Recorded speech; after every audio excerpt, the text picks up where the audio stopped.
정말인가요? 내 이름은 종타쿠 오덕이죠. 우리 종도 여러분, 오늘 하루 어떠셨나요? 오늘은 인기 애니메이션 귀멸의 가을세간의 상현이의 코코시보가 탄지로의 스승이었다면 어떻게 될지에 대한 가상 시나리오 오브입니다. 이 영상에는 원작의 스포일러와 개인적인 견해가 있으니 그 점 유의하시길 바랍니다. 大丈夫ですか? 그럼 시작해볼까요? 저번 영상에서는 탄지로가 혁도를 발현해 코코시보를 쓰러뜨리고 최종 구면을 준비하는 것까지 전개했었죠.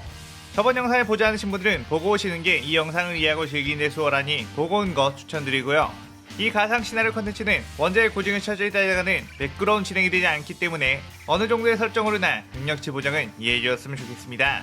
그럼 오늘의 가상 시나리오 시작하겠습니다.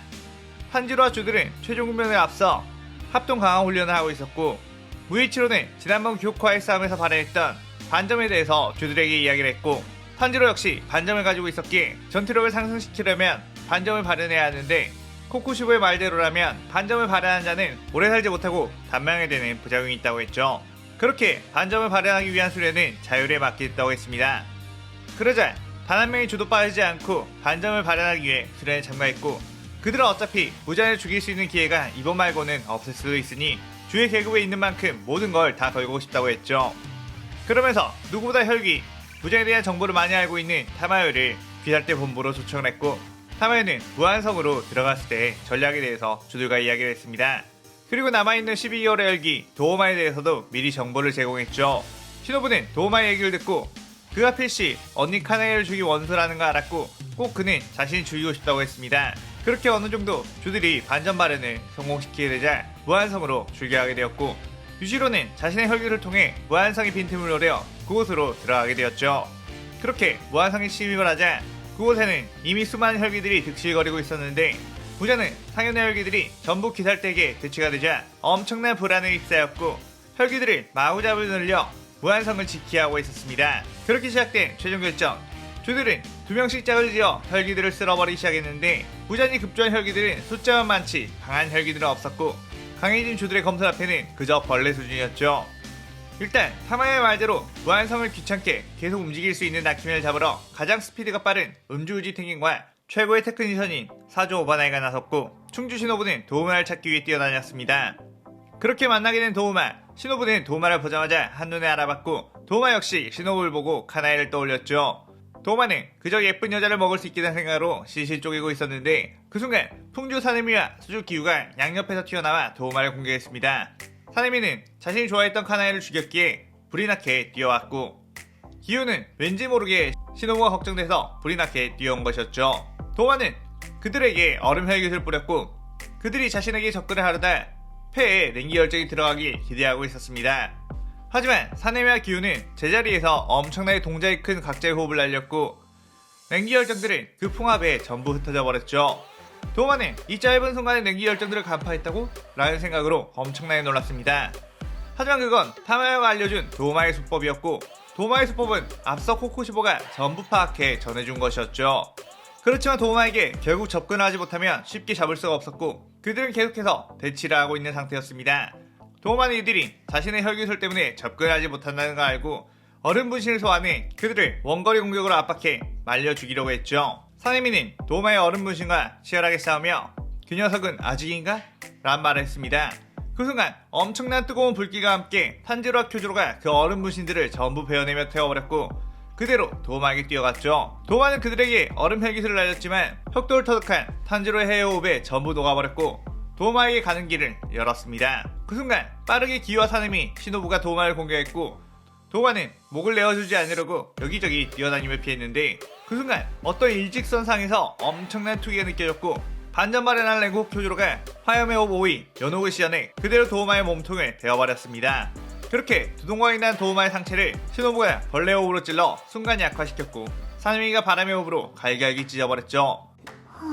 타마요가 전해준 정보로 도우마를 공략하는 방법을 계속해서 시뮬레이션했고 주들은 다친 곳이 없이 완벽한 승리를 해냈습니다. 그리고 다른 곳에서도 다른 주들이 일반 혈기들을 거의 다 죽여버린 상태였고 탱겐과 오바나 역시 나키메에게 접근하는 걸 성공해 그녀의 목을 베어버리며 무한성이 붕괴가 되게 되었죠. 그렇게 무장만이 남은 상황, 모두가 생각보다 쉽게 무한성을 무너뜨리고 무장을 포기할 수 있게 되어 약간 허무한 감까지 있었습니다. 하지만 그 생각도 잠시 무잔이 촉수를 뻗어 사방을 공격했고 이전에 만났던 혈기들의 힘과는 차원이 다른 힘으로 주들을 다 날려버렸죠. 무잔의 강력한 촉수로 인해 주들은 쉽게 접근할 수도 없었고 무장에 대한 상대법은 타마요나 코쿠시보조차 알 수가 없었기에 이제 진짜 목숨을 건 싸움이 시작되었음을 느꼈습니다.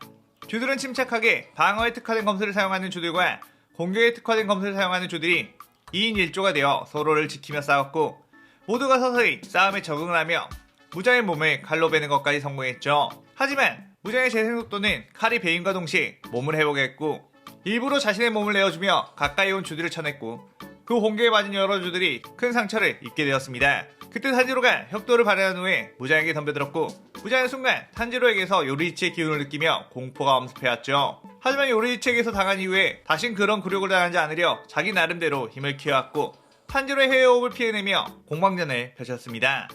주들은 희망이라고 생각했던 탄지로조차 무장에게 제대로 된 공격을 성공시키지 못하고 있자 조금씩 평정심이 흩어지기 시작했고 대열이 무너지며 무장의 촉수에 전투 불능 상태가 되는 주들이 하나둘씩 생기기 시작했죠. 탄지로는 자신보다 약한 전투력을 지닌 주들이 무장의 촉수에 당할까봐 신경이 자꾸 가는 바람에 제대로 공격을 들어갈 수 없었고 탄지로 역시 촉수의 힘에 수차례 내동댕이 잊혀지면서 점점 상처가 늘어갔습니다. 탄지로는 주들에게 오히려 지금 다같이 싸우는 게 더 서로를 위험하게 하는 것 같다고 방어에만 집중하고 자신만 무장을 공격하는 방향으로 가자고 했죠. 무장은 탄지로에게 너 혼자서 무엇을 할 수 있겠느냐며 기껏해야 너는 상현일 코쿠시보도 이기지 못할 수준이라고 했습니다. 도대체 그 녀석은 어쩌다 이런 허접한 녀석들에게 퇴치를 당한 것이냐며 믿을 수가 없다고 했죠. 탄지로는 부들대며 다시 한번 헤어오브로 덤벼들었고 무장은 수십 개의 촉수를 꺼내 탄지로에게 집중시켰습니다.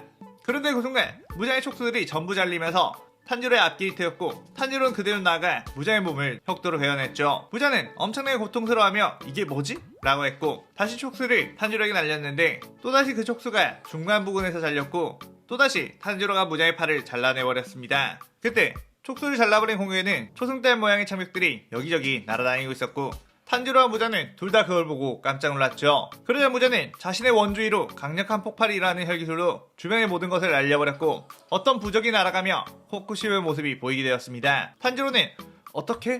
라고 당황을 했고 코쿠시보는 여전히 물러터졌구나 탄지로 라고 하며 무장에게 덤벼들었죠. 며칠 전 절벽에서 탄지로를 각성시키기 위한 마지막 싸움을 벌이고 있던 코쿠시보 탄지로가 각성하자 탄지로에게 일부러 목을 베어 최후를 맞이하려고 했는데 탄지로는 코쿠시의 목을 베어내기 전까지 유지했던 혁도를 코쿠시보가 일부러 자신을 공격하지 않는다는 걸 알자 조금은 마음의 거리낌이 생겼고 그 순간 혁도가 해제되며 코쿠시보의 목을 베었던 것이었습니다. 그렇게 절벽 아래로 추락한 코쿠시보는 이제 모든 게 다 끝났고 자신이 해야 할 일이 끝났으니 이대로 기나긴 인생을 마감해도 좋다고 생각을 하다가 정말로 이대로 끝내도 좋은가? 라는 의문이 생겼죠. 결국 모든 걸 탄지로에게 맡기고 부장과 제대로 싸워보지도 않은 채 퇴장하는 게 검사로서의 자존심을 지킬 수 있는 것인가? 라며 삶의 미련이 남았고 최후를 맞이할 곳은 이곳이 아닌 무장과의 전쟁터라는 생각을 한 뒤 엄청난 정신력으로 목의 약점을 극복해내기 시작했습니다. 다행히도 혁도에 배웠다면 재생이 끝내되지 않고 몸이 무너졌을 테지만 탄지로의 약한 마음 덕분에 재생할 수 있게 되었죠.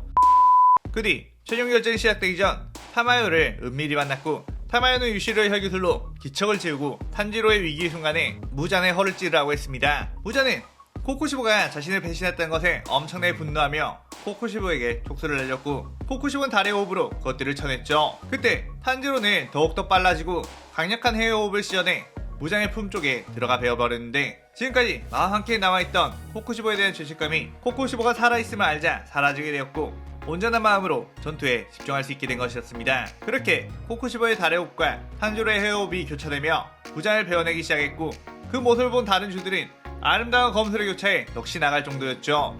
해가 뜨면 달이 지고 달이 뜨면 해가 저물듯이 쉴 새 없이 무장의 몸을 베어냈고 무장은 요리이치에게 베었던 그 감각보다도 더한 고통이 느껴지며 몸이 타오르고 얼어버리고를 반복했습니다. 코쿠시와 탄지로는 서로 말을 하지 않아도 서로의 호흡을 느끼고 마치 오랫동안 함께 싸운 동료처럼 합을 맞췄죠. 코쿠시보는 지금껏 한 번도 하지 못했던 동생 요리이치와 함께 싸우며 무언가를 퇴치하는 느낌이 들었고 예전에는 그저 요리이치를 부러워하고 요리이치처럼 되고 싶다는 생각만 했다고 믿었지만 이렇게 보니 사실은 요리이치 너와 함께 서로 의지할 수 있는 동료가 되어 싸우고 싶었던 것이었다 라고 속으로 생각했습니다. 젊은 시절의 요리이치는 누굴 만나도 단칼에 배워버렸고 누군가의 도움이 필요한 적이 없었기에 코쿠시보는 아무리 수련해도 자신이 동경하던 동생에게 도움을 줄 수 없을 거라고 생각했던 것이었죠. 사실 요리치를 이길 수 있다는 생각은 단 한 번도 해보지 않았고 저런 존재 옆에 나란히 서서 함께 호흡을 맞추고 싶었던 것이었습니다. 부자는 해와 달의 호흡에서 뿜어져 나오는 검술에 어느새 몸이 조각조각 나기 시작했고 이 해와 달이 합쳐진 것이야말로 전집중 호흡의 결정체라는 걸 느끼며 도망을 가려고 했는데 마침 하늘은 밝아지고 동이 터오기까지 했죠.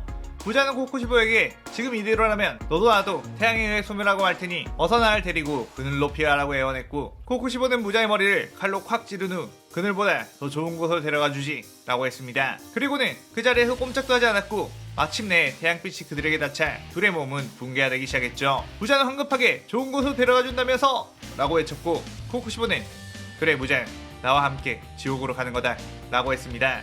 탄지로는 그의 코쿠시보의 몸을 자신의 옷으로 덮어주려고 했지만 코쿠시보는 탄지를 보며 고개를 저었고 해가 떠올랐으니 달은 지는 것이 맞는 거지. 너네는 이제 별기가 없는 세상에서 밝게 살아가거라 라고 하며 부장과 함께 소멸이 되었죠.